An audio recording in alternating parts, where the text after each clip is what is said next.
Former AEW World Champion CM Punk reportedly wants his contract to be bought out by All Elite Wrestling. However, AEW President Tony Khan does not want to buy out the former champion's contract. With the latest details on Punk and what's going on with him in All Elite Wrestling, William Regal, there's speculation about a possible WWE return. We got the latest on his AEW contract. Sasha Banks, did she tease in a TikTok video possibly signing with AEW? Plus, Kenny Omega was reportedly devastated after returning at Full Gear, and we'll tell you why.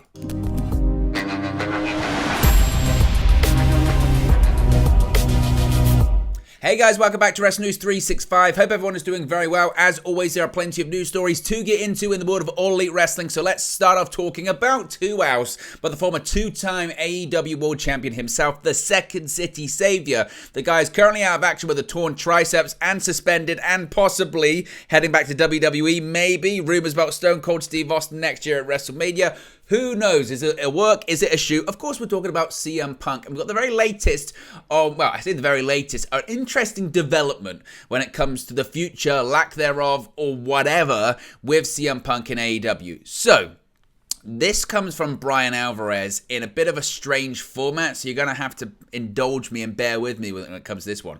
So, CM Punk is wanting out of his AEW contract following the controversy stemming from AEW All Out 2022, according to F4W/The Wrestling Observer's Brian Alvarez.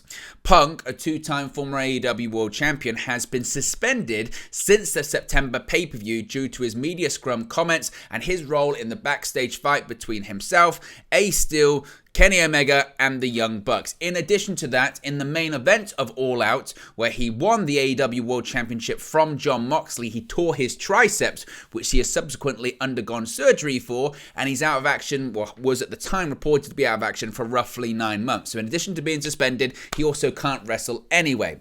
Now, Alvarez noted in a recent post on the F4W forum, I believe it was, that CM Punk is the one who wants the contract buyout, and pointed out that if AEW wanted him gone, then they would just release him.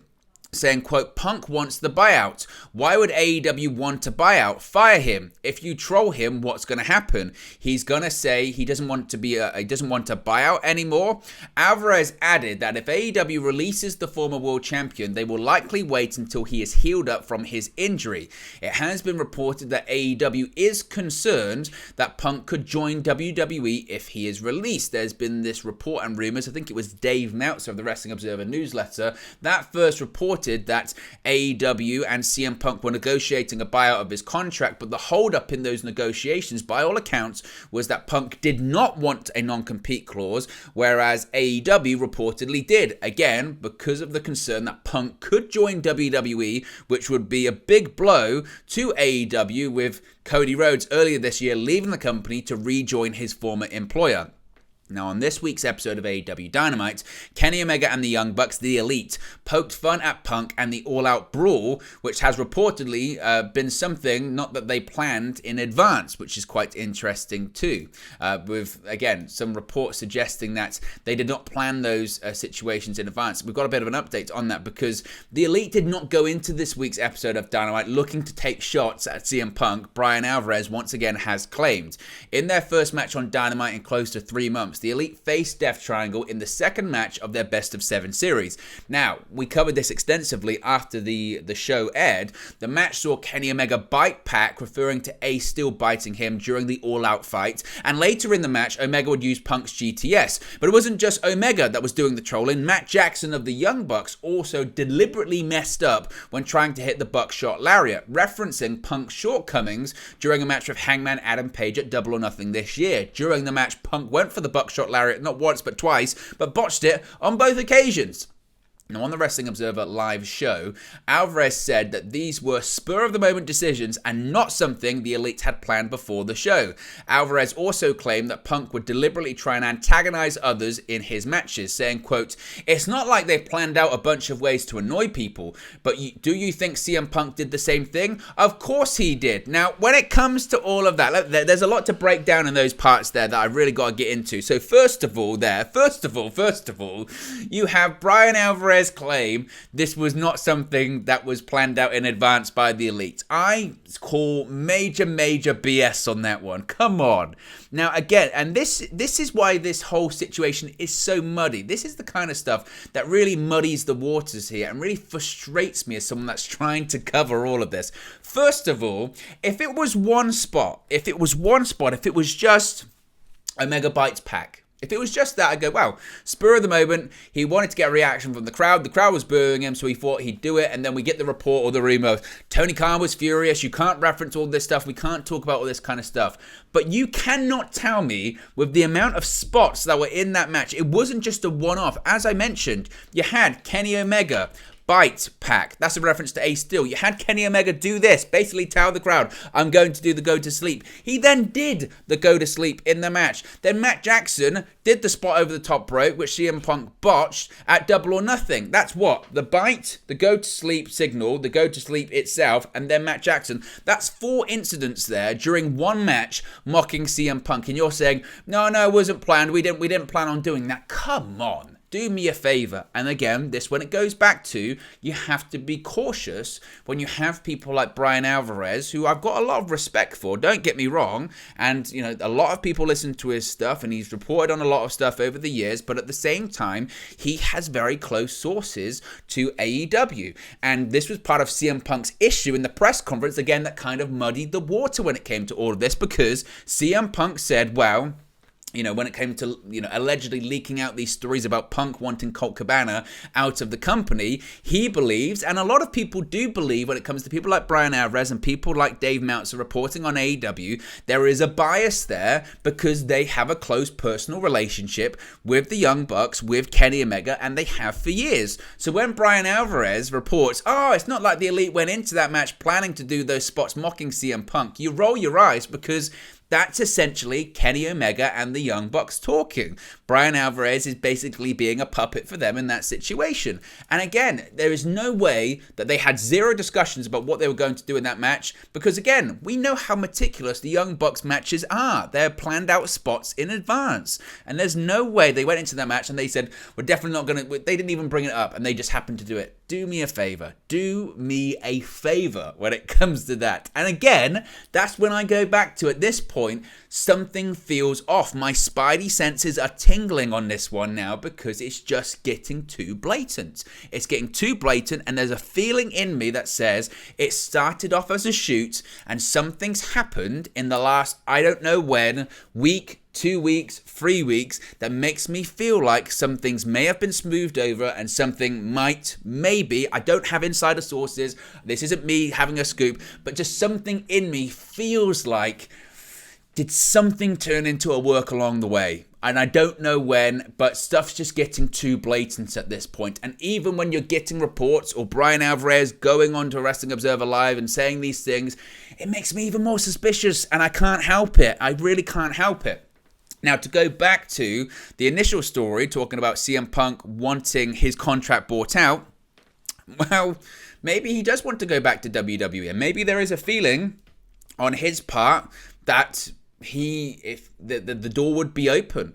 Because again, and this is what I said before about a possible return to WWE. I know people would say, well, Triple H is in charge and Triple H hates CM Punk and this, that, and the other. Well, I know it was a different regime, but before CM Punk went in to AEW, he held talks with WWE. And he said to them, don't play games. They played games, so it went nowhere. But you can't tell me that they've seen the success that Cody Rhodes had when he came back to the company earlier this year and the damage that did to AEW. Because you can really trace some of the issues that AEW had all the way back to Cody Rhodes going to WWE.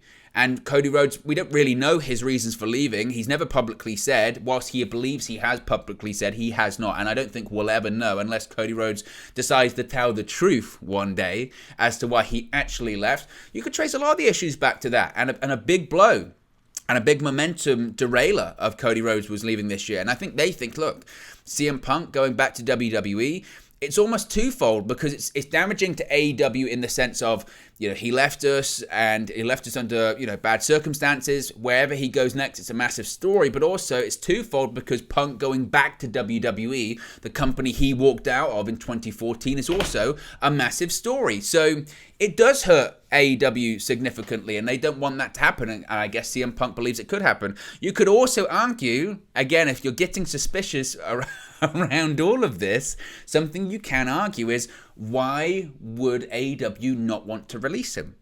If he's such a detriment to the roster, if he's such a cancer to the locker room, why would you not just fire him? You fired Ace Steel, and that was no problem. But you don't want to fire CM Punk. Now, there is an argument to be said. They don't want to fire him because he's injured, and if they fire him whilst he's injured, then he can sort of maybe drag this out in terms of legal action and said they fired me because of my injury, and that's not fair, and we don't know the contract again. We don't know the contract that CM Punk has. It's entirely possible it's a no-cut contract, therefore legally they cannot fire him, which again might be CM Punk saying, look, either you keep me and you can just pay me and I'm never going to wrestle again, or you buy out my contract now, and maybe for not the entire amount. So CM Punk might have the leverage here. There are still so many details when it comes to CM Punk's contract that we don't know. So I know that some people get tired of me talking about CM Punk here on the channel. I know people get tired saying, let it go or move on. There are different stories to talk about in AEW, and there are, and we'll talk about them today. But this is the story, as I mentioned at the time. When the story first happened, I said this will now rumble on for months. For absolute months. And whilst the investigation's concluded, whilst the Elite are back on AEW television, and whilst Kenny Omega can tell us all, let it go, move on, we can't talk about it. As long as they're still doing references to the situation and the incident in their matches on television, it will continue to rumble on and on and on. And part of me thinks something has happened and something has changed. William Regal. Yes, last night was Survivor Series War Games. Obviously, William Regal is now famous. He's closely associated with War Games because he's had such a long association by saying the phrase over and over and over again during his time in WWE and NXT. And there is an update on William Regal's current AEW contract following speculation that the wrestling veteran is preparing to return to WWE. Now, Regal was let go by WWE in January after over 2 decades with the company. He was widely associated to be a Triple H guy, and this was during a period of time in which a lot of Triple H guys were being fired or removed from the company. Names such as Gabe Sapolsky, Road Dogg, Samoa Joe, basically all of Triple H's team in NXT was fired and let go. Now obviously Triple H then has now recently assumed power in WWE, and some, not all because they can't because they're not contractually free, but some have come back to the company, like Gabe Sapolsky, like Road Dogg, etc. Regal, though, made his AEW debut at the March 6th Revolution pay-per-view, forcing Bryan Danielson and Jon Moxley to shake hands, marking the beginning of the Blackpool Combat Club. After turning on Jon Moxley, though, during the AEW World Championship match at the November 19 Full Gear pay-per-view, some speculated that AEW is preparing to write Regal off of television ahead of a potential departure from the company.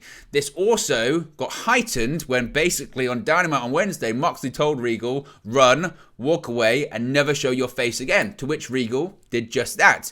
The AEW to WWE defection rumors were recently fueled, though, by Triple H himself, who publicly paid tribute to Regal ahead of Survivor Series War Games, noting that the show wouldn't be the same without Regal shouting the titular match stipulation, War Games.